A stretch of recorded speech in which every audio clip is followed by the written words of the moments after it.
What's up, creators? I want to show y'all my exact process. I'm going to literally show you on the screen how I find sponsors, right? Step one, when you're looking for sponsors, is to find podcasts, YouTube channels, whatever platforms that are within your market that already have sponsors, right?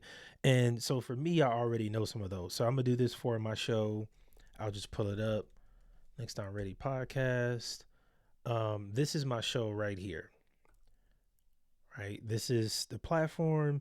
We help startups raise capital for their firms, right? Pretty simple. We connect you.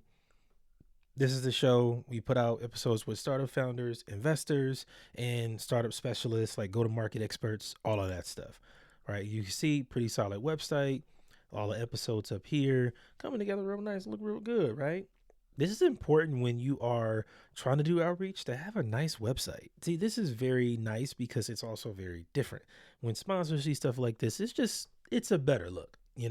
So this is the website. This is the brand, the market we're in is think startups, venture capital, Silicon Valley type stuff. So investing, but not real estate investing, not stock market investing, a different type of investment vehicle. So for me, I can look at, let's say digital law firms that sponsor podcasts, right? And this is literally my process and how it works, right? Like, look at this. They tell you up here, digital law firms specialize in legal marketing services, and law firms with digital practice sponsor host, produce podcasts to get targeted legal professionals, blah, blah, blah, right? And so this will literally show you, right? This is another way you can find it. You could be even more specific. Sponsors for startup podcasts. Like, look at this. These are the companies that are, you can say, kind of like competition. Like Acast is going to be a platform. If you already have a certain amount of downloads, you can work with them and be a part of their network. Not really trying to do that. I want to fly solo. So this right here is kind of showing you, again, not hating on these guys' content, but I want to show you the more rigorous process of finding sponsors. And when you do Google searches like this, you don't get a ton of great breakdowns because look at this. The tools are like HubSpot, Shopify, Salesforce. These are literally billion-dollar companies. It's going to be hard to get sponsored by a billion-dollar company, especially if you're starting out. Come on, it's just going to be tougher for you. And see, all of this is telling you how to find it and all of that stuff. And it's just not, it's more of the blogs and stuff. So I'm going to show you really how I do. Let me break it down. Let me show you something. Digital law firms for startup founders. And then another one would be banks for small startups. Because on my episodes, I have, for example, on my episodes, I have investors, right? Big investors, in the venture capital world, angel investing, all of that. So when I have those guests on, the listeners of that episode are the founders. If people want to sell to founders, it's perfect. Here's Ramp. Ramp is one of the companies that they sponsor so many, oh my God, so many podcasts right now, really the bigger ones. And again, this one might be out of reach for what my show is now, but I'm going to use them as an example to show you what I do and how I operate. So Ramp is the company. And I know this because they sponsor a lot of podcasts in the startup world, YouTube channels, all of that stuff. They do a lot with content in general. And I think that's a red flag or a green flag as a creator is the brand that you're reaching out to active in working with creators? Because if they're not, you kind of waste your time reaching out to them and trying to work with them. It's not really going to work.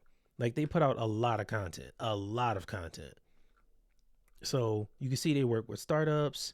Like that's their whole thing, you know, easy to use corporate cards, bill payments, accounting, all of that stuff. That's what they do. Is perfect for my ideal listener, my ideal customer, startup founders. Now I can go to LinkedIn. This is why I tell people to get active on LinkedIn, bro, because LinkedIn is a gold mine. Sometimes they'll have some stuff here where you can see I'm looking for the team section. See careers. No, this is for what's hiring, Sometimes you can find teams that way. Now I can go here and go to look at Ramp. Boom. Now when I find a company here, I can literally go through their list of people and see who works there and reach out to the right person. Look at this performance marketing. Absolutely perfect. Performance marketing is probably somebody that works with Ramp that does the content marketing and stuff like that.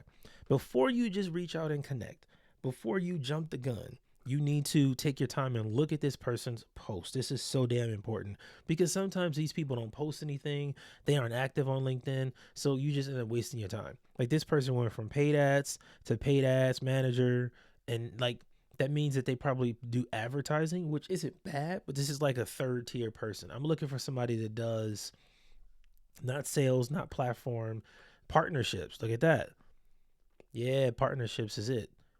This is going to be somebody that's worthy of talking to. It's specifically in Ramp because they probably do partnerships with all these big brands that Ramp works with, right? And so you can see from his activity, he doesn't post a lot, but he's active and engaged and leaving comments and all of that stuff. Like, look at this. He's leaving comments for people and excited to work with people, all of that. This is somebody you want to reach out to because it's clear that they're active on the platform, right? In terms of his post, he's not putting out that much in terms of posting stuff, right? Left Delioid, went to Ramp a year ago. That's it. So that's fine. But this is the kind of guy that you 100% want to connect with. Now, what I do is I'm going to connect and add a note. And I keep it super simple here. Hey, Miles, love what you and Ramp are up to. The way you work with creators is incredible. Would love to connect. I don't ask for anything. I think if you go into this too early with the ask, you can kind of ruin a relationship before it starts. This is the relationship thing. I'm big on this, man. It's like dating. If you meet somebody on the first date, you're not asking for anything. You're not asking them to pay your bills and nothing. I know some of y'all do. I need to stop that. But you don't want to do that. You want the initial connection to be, hey, I like what you're doing. I want to connect with you. Keep it simple, man. Don't do all the extras. Don't go overboard. Like, keep it simple. Keep it very, very simple. And just send, hit that connection. Now you see all these people over here are also in partnerships. These are like the secondary people, right? And I don't go through and connect with the whole team because if they're all in partnerships, that means they all probably work together. That's what that means. Everybody's located in New York, which means they're probably not even remote. Again, you don't want to go and spam everybody. One contact from the company. And I like to kind of keep this person in mind of like Miles. And this is where your Crux, here it is right here. This is where this tool that I made, Crux, comes in handy because this is an absolute game changer. This is how I keep these kind of things organized, right? And I'm still setting this up, so it's not even perfect just yet. So I go to partnerships and I would add a deal here and we'll say Ramp, and then a contact is Miles, right? And this is like outreach sent, right? And I'm just gonna say Miles contacted via LinkedIn, right? Keep it real simple. You know, nothing else has happened yet. That's all. I'm just keeping that there because now I can keep this in mind. So within a week, if Miles has an answer, I come right back here and I connect with somebody else. Like this is quite literally the same process I've done to get sponsors with SeatGeek, to work with Nike, work with a bunch of brands. Like this is the process. Finding them on Google with like a list. It really, to make this part faster, start off with a list of 50 companies. Like, matter of fact, you know what? I'm going to get real busy with y'all. Let me show you something. Let me show you something. Let me pull this up here. Help me with a sponsor list, right? Just go to Claude. Go to Claude and tell I need a sponsor list, right? And if you've put enough into your project, it will literally look, it's asking me the right questions so I can build my sponsor list, right? A target list of brand categories, niches to pitch. Boom. Where are you in the process? Let's say I'm not even launched yet, right? Claude is going to help me build out a list. So then once I have this list, it will show me like, look, it's even categorizing based off of this brand in the making. Creator tools, podcast gear, productivity, project management, online course platforms, landing page builders. Like Then business and banking, email marketing, stock photos, books, professional, like, look, it's so many things I didn't even think of, to be honest, right? So I can say, now that it's giving me all these categories, okay, give me 10 ideal sponsors within creator tools. I like a contact within the marketing department for each brand. Look how easy this is, bro. The hardest part, honestly, is being consistent and structured with your outreach, because every day you need to be doing this if you're trying to get sponsors. As you're putting out content, you need to be damn near full time, in terms of doing outreach to these brands. And this is why, again, Crux is so useful, because right here I can just easily, okay, look, outreach sent, or we're negotiating now. I just move that over there, right? And I can keep it all organized like that. That's the power of it. Look at that. Already got, look at this. Do some deep research and find the ideal team members from each brand. Get get their LinkedIn URL if possible. Look at that. This is how easy it is, bro. Like, I think we're at the point now where finding the sponsors that you want to work with is the easy part. The hardest part is making, like, you got to be in position to actually work with that company where they want to work with you, where you are a valuable member. Your content is valuable. You answer questions. You're helpful.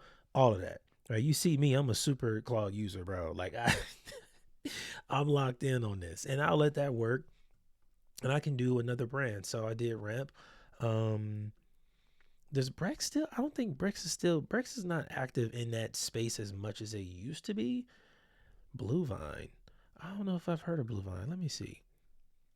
Ideal business. Okay. Business banking. Okay. Blue Vine. Oh, I've seen this one before. Okay. Okay. Cool. Let me see. Let's go. Company. Partner with Blue Vine. Teaming up to grow your business. Okay. Find solutions. Business checking. Blue Line of credit. Who are partners, accountants, content publishers. See, they already have this set up. This is probably an affiliate program. And people frown on affiliate programs, but I don't think you should, because sometimes that's the best way to get started. Think about it. If you're an affiliate for a brand and you're on YouTube, you're on your podcast, your newsletter, whatever your platform is, and you're promoting that brand to your audience, and you bring in, let's just say, 10 customers in a month, they're going to look at you as valuable. And the next month you get to 15 or 20 customers. That's when you can go to them and say, hey, look, I promoted your brand. I converted at this level. This is what's happening. I would like us to have a more secure, stable partnership. We could do a 3-month deal for X amount, blah, blah, blah. Set up that deal. That's how it can work, right? And I think that could be the way a lot of people get started, right? Look at this. This is a simple breakdown of what they expect, what they want, number of clients, all of that stuff, employees, all of that. This is when they're going to look at your website and stuff and see if you qualify to be a partner. So, I mean, I might fill this out. I don't know. I don't know enough about them. I mean, I want to have a bank for the next round brand. I do, but I don't know. Is Blue Vine the one? I don't know. And I mean, for me personally, because my show Next Round Ready, we got to over 80,000 downloads in season 3 from January to March. I'm selective with who I even partner with right now, bro. I gotta be honest. Look at this. They gave me a breakdown. Look at this. So now I can take this contact from, this is for Descript, which would be perfect for this brand in the making. Andrew Mason, he's the founder of Descript. I don't know if I'll reach out to the founder, but it's still there. It's a possibility. Kit, an option for sure. TubeBuddy would be a good one. Opus Clip, good option. Notion is probably not a good option. It's too big of a company. That's $1 billion company. Adobe, no. Buzzsprout is a maybe. That's a maybe. So let me see. Let me see this one. Let me see with TubeBuddy. See, look, head of content. This is it. This is my lane right here. So if I want sponsors in the making, this would be the kind of person that I connect with and I talk to. Somebody like this, I don't even say anything. I just connect. And then after we connect, I might reach out and have a conversation and stuff like that. So again, I'm just here to show y'all my process for what I do. Get on Crux so you can organize this stuff, and it'll just be easier for you to plan out content, your idea builder, all your partnerships can get organized, your affiliate deals, all of that stuff. And if you got any questions, make sure you put them down in the comments below.